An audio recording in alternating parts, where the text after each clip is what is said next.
Hello everyone. तो next हमारा point है थोक और खुदरा मूल्य के बीच अंतर।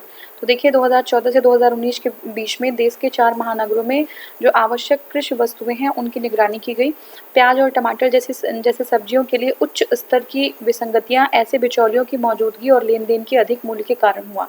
ठीक है, तो देखते हैं ना कि प्याज और टमाटर ऐसी चीज़ों के जो जो प्राइजेस होते हैं उसमें बहुत ज़्यादा अचानक से हाइक हो जाता है। तो उसका रीज़न यही है कि जो बिचौलिए होते हैं और उनके बीच के जो लेन देन की अधिक मूल्य के कारण है ना, वो जो ज़्यादा प्राइसेस हैं वो बिचौलियों और उनके बीच में जो लेन देन होती है उसकी वजह से प्राइसेस जो हमारे अगर आउटकम जो फाइनली हम जब लेने जाते हैं तो प्राइसेस जो है बहुत ज़्यादा इंक्रीज नज़र आते हैं। तो ये हो गया कीमतों में अस्थिरता। क्या रीज़न है कीमतों में अस्थिरता का? 2009 से 14 की अवधि की तुलना में 2014 से 19 की अवधि में कुछ दालों को छोड़कर आवश्यक वस्तुओं के मूल्यों में उतार चढ़ाव में कमी आई है।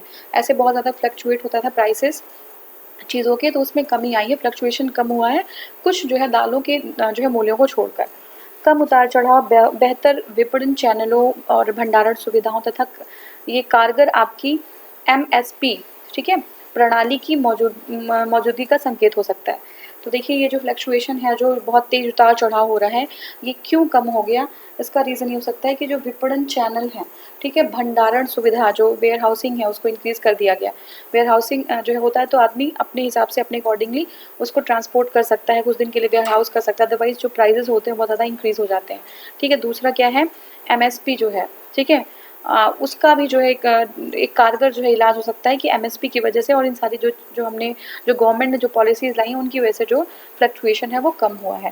क्षेत्रीय अंतर की बात करें तो जो है सीपीआईसी महंगाई में राज्यों के बीच अंतर रहा है।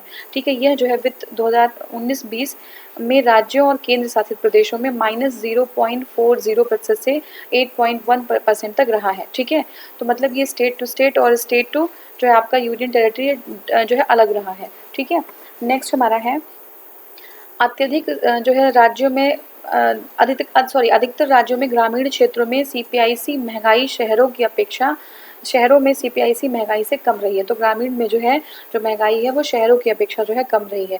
शहरी मुद्रास्फीति की तुलना में ग्रामीण मुद्रास्फीति में भी राज्यों में अधिकतर अंतर है।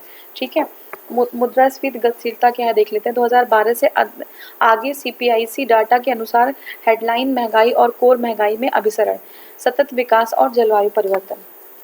ठीक है, सतत विकास और जलवायु परिवर्तन, भारत अच्छे तरीके से बनाए गए कार्यक्रम के माध्यम से एसडीजी क्रियान्वयन के मार्ग पर आगे बढ़ रहा है। ठीक है, तो जो है इंडिया जो है जो एसडीजी हमारे हैं उनके गोल्स को अचीव करने के लिए जो है बहुत ही एक जो है सुदृढ़ तरीके से आगे बढ़ रहा है। एसडीजी भारत सूचकांक में राज्यों की स्थिति क्या है? देखिए एसडीजी जो भारत सूचकांक है उसमें जो है हिमाचल प्रदेश, केरला, तमिलनाडु और चंडीगढ़ अग्रणी राज्य हैं। कौन कौन से? हिमाचल प्रदेश, केरल, तमिलनाडु और चंडीगढ़। ठीक है, हिमाचल प्रदेश, केरल, तमिलनाडु और चंडीगढ़। नेक्स्ट हमारा आसाम, बिहार, उत्तर प्रदेश आकांक्षी क्षेत्र श्रेणी में। आसाम, बिहार और यूपी जो है आकांक्षी क्षेत्रों में है। ठीक है, सबसे जो अग्रणी है वो हिमाचल प्रदेश है। आकांक्षी क्षेत्र मतलब होता है कि कुछ टारगेटेड ऐसे जो है सिटीज़ होते हैं जिनको हमने जो है टारगेट किया होता है कि इनके में ये चीज़ें डेवलप करनी है। ठीक है, तो ये आकांक्षी है जिनको डेवलप करना है। और सबसे जो अग्रणी है वो हिमाचल प्रदेश है, केरल है, तमिलनाडु है और चंडीगढ़ है।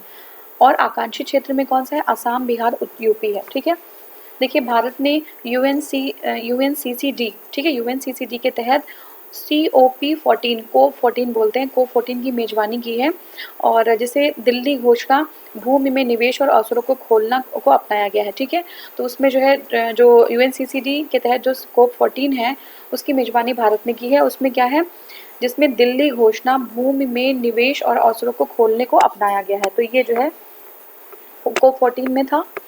और मैड्रिड में यूएनसीसीडी के अंतर्गत COP25, ठीक है, तो भारत ने पेरिस समझौते को लागू करने का अपना संकल्प दोहराया है। यहाँ पे कहाँ पे? मैड्रिड में। मैड्रिड में जब यूएनएफसीसीसी के अंतर्गत जो 25वीं कोप हुई थी, 25वीं जो है COP हुई थी, उसमें जो है इन्होंने क्या किया है, भारत ने पेरिस जो क्लाइमेट जो समझौता था उसको जो है लागू करने की अपने संकल्प को दोहराया है। COP25, ठीक है, COP25 के निर्णयों में जलवायु परिवर्तन समाप्ति विकासशील देशों के पक्ष द्वारा विकसित देशों के क्रियान्वयन उपायों को जो है अपनाना और लागू करना शामिल है। तो COP27 में क्या है, जलवायु परिवर्तन, जो जलवायु परिवर्तन है उसको कम करने के लिए जो विकासशील देश हैं उनको जो है विकसित देशों से हेल्प मिलनी चाहिए, ठीक है ना। अब वन और जो है वृक्ष कवर क्या है, देखिए वन और वृक्ष कवर वृद्धि के साथ ये 80.73 मिलियन हेक्टेयर हो चुका है, ठीक है। वन और वृक्ष कवर हमारा बढ़ा है और इम्पॉर्टेंट ये है कि ये 80.73 मिलियन हेक्टेयर हो चुका है, 80.73 मिलियन हेक्टेयर। देश में 24.56 जो है प्रतिशत भौगोलिक क्षेत्र पर इसका विस्तार है, ठीक है। तो ये याद रखिएगा, वन और वृक्ष कवर जो है 24.56 जो है परसेंट एरियाज पे जो हमारा है वन और वृक्ष कवर, ठीक है। कितने पे, 24.56% एरिया पे है ये। कृषि अवशेषों को जलाने से प्रदूषण में जो है वृद्धि होती है या फिर वायु गुणवत्ता में जो गिरावट आई उसकी भी चिंता व्यक्त की गई है।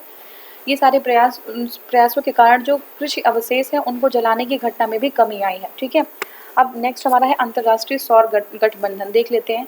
देखिए इसमें जो है सदस्य देशों से 30 फेलोशिप को संस्थागत बनाकर सहायता किया जाएगा, ठीक है। 30 जो है फेलोशिप को संस्थागत बनाकर सहायता किया जाएगा। एक्सिम बैंक ऑफ इंडिया से $2 बिलियन का ऋण और AFD फ्रांस से $1.5 बिलियन का ऋण जो है इसमें जो है वो इंट्रोड्यूस किया गया। किसमें, एक्सिम बैंक, जो इंडिया का जो एक्सिम बैंक है उससे जो कितना $2 बिलियन का, और जो है जो फ्रांस ने जो ऋण दिया वो $1.5 बिलियन का है।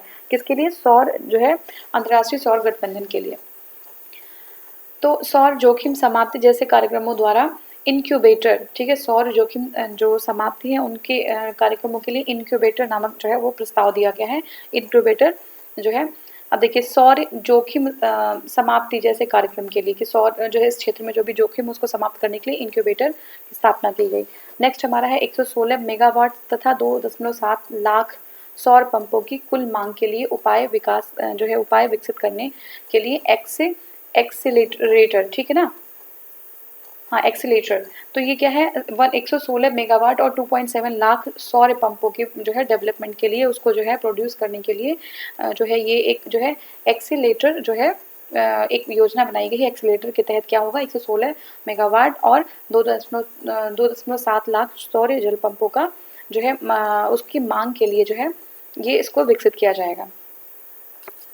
नेक्स्ट हमारा है कृषि तथा खाद्य प्रबंधन। तो इसमें देख लें भारतीय आबादी का जो बड़ा हिस्सा है वो प्रत्यक्ष या अप्रत्यक्ष रूप से अन्य क्षेत्रों की तुलना में जो रोजगार के अवसर है वो कृषि पर जो है अभी भी डिपेंडेंट है, ठीक है ना। बहुत बड़ी पॉपुलेशन है जो अभी भी अपने रोजगार के लिए जो है कृषि की तरफ ही देख रही है। तो देश में कुल जो मूल्यवर्धन है GVA, ठीक है, उसमें कृषि तथा संबंधित क्षेत्रों की हिस्सेदारी गैर कृषि से की अधिक वृद्धि के कारण कम हो गई है। तो देखिए जो गैर कृषि है उनकी जो है उनका जो आपका योगदान है वो GVA में ज़्यादा हुआ है, इसकी वजह से कृषि जो संबंधित क्षेत्र हैं उनकी हिस्सेदारी कम हो गई है। ये विकास प्रक्रिया का स्वाभाविक परिणाम है। जैसे जैसे डेवलपमेंट होता है किसी कंट्री का तो क्या होता है कि जो अदर सेक्टर्स होते हैं वो ज़्यादा जो है GDP में जो कंट्रीब्यूट करते हैं और धीरे धीरे टाइम बाई टाइम जो एग्रीकल्चर सेक्टर होता है उसका कंट्रीब्यूशन कम होता जाता है, ठीक है। तो ये जो है पॉजिटिव जो है कोरिलेशन है जो हमें विजिबल हो रहा है। कृषि वानिकी और मछली पालन, ठीक है, कृषि वानिकी और मछली पालन 2019-20 के बेसिक मूल्यों पर GAV के 2.8% की वृद्धि अनुमान की गई है, ठीक है। में कृषि और वानिकी में 2.8% की वृद्धि, आप सीधे ये समझिए। कृषि में मशीनीकरण का स्तर कम होने के कारण कृषि उत्पादकता में बाधा है, ठीक है। तो हमें क्या करना पड़ेगा, इसकी मशीनीकरण जो है करनी पड़ेगी। और भारत में कृषि का मशीनीकरण 40% है। अगर हम चीन में देखें तो 59% है, ब्राज़ील में 75% है। तो जो हमारे मैकेनाइजेशन है वो इंडिया में बहुत कम है जिसको इंक्रीज़ करने की ज़रूरत है, ठीक है। नेक्स्ट हमारा है भारत में कृषि ऋण के क्षेत्रीय वितरण में असमानता। तो भारत में कृषि ऋण के क्षेत्रीय वितरण में असमानता क्यों है, देखिए पर्वतीय और जो उत्तरोत्तर राज्य हैं वो उनको कम ऋण मिल पा रहा है, कुल कृषि ऋण का 1% से भी कम, ठीक है, पर्वतीय और पूर्वोत्तर राज्यों में। तो जिससे क्या होता है, डेवलपमेंट कहीं ना कहीं प्रभावित हो रहा है। लाखों ग्रामीण परिवारों के लिए पशुधन आय दूसरा महत्वपूर्ण आय का साधन है। पशुधन जो है जो दूसरा महत्वपूर्ण आय का साधन हो गया है। लाखों जो है किसानों के लिए। देखिए, किसानों की आय दोगुनी करने के लक्ष्य को प्राप्त करने में बहुत महत्वपूर्ण भूमिका निभाएगी ये। 5 वर्षों के दौरान जो पशुधन है उस क्षेत्र में जो है 7.9% की दर से बढ़ा है। तो पशुधन जो है बढ़ रहा है। अब पिछले 5 साल में अगर आंकड़ा देखें तो पशुधन जो है उसमें इंक्रीज हुआ है।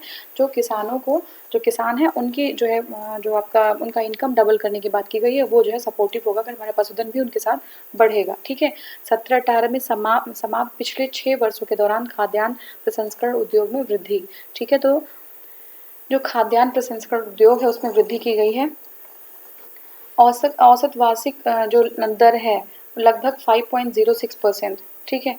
अब नेक्स्ट देखते हैं। देखिए 2011-12 में मूल्यों पर 17-18 में जीएवी में विनिर्माण और कृषि के क्षेत्र की हिस्सेदारी क्या रही? विनिर्माण की 8.83 और कृषि क्षेत्र की है 10.66।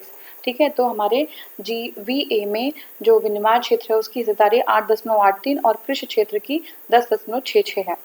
जनसंख्या के कमजोर वर्गों के हितों की सुरक्षा करने के लिए जो है क्या किया गया? आर्थिक समीक्षा में बहुत सारे उपाय दिए गए, जिससे सबसे इम्पोर्टेंट है खाद्य सुरक्षा। उसको स्थिर बनाने पे जो है फोकस किया गया ज़्यादा।